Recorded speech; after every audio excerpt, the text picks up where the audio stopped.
Peki gelende sözlerinde mi? Alıram elime defter kalemi, yazıram yürekten, kalpten semimi. Edirem Allah'tan men dileyimi.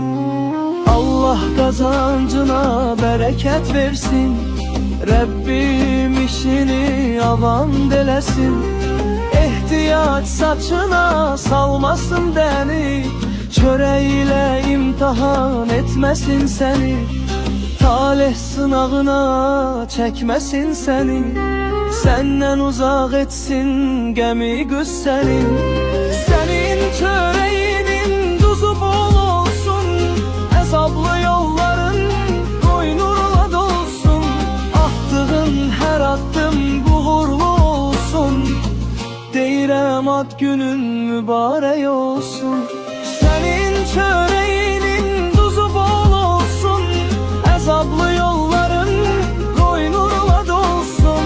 Attığın her adım uğurlu olsun, deyirəm ad günün mübarek olsun.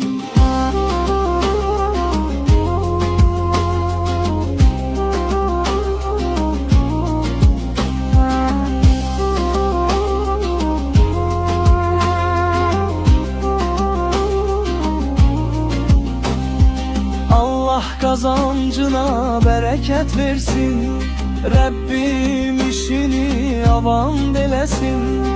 İhtiyaç saçına salmasın deni, çöreğiyle imtihan etmesin seni. Talih sınavına çekmesin seni, senden uzak etsin gemi güsseni. Senin çöreğinin tuzu bol olsun, azaplı yolların boynurla dolsun. Attığın her adım uğurlu olsun, deyirəm ad günün mübarek olsun. Senin çöreğinin tuzu bol olsun, azaplı yolların boynurla dolsun. Attığın her adım uğurlu olsun, deyirəm ad günün mübarek olsun.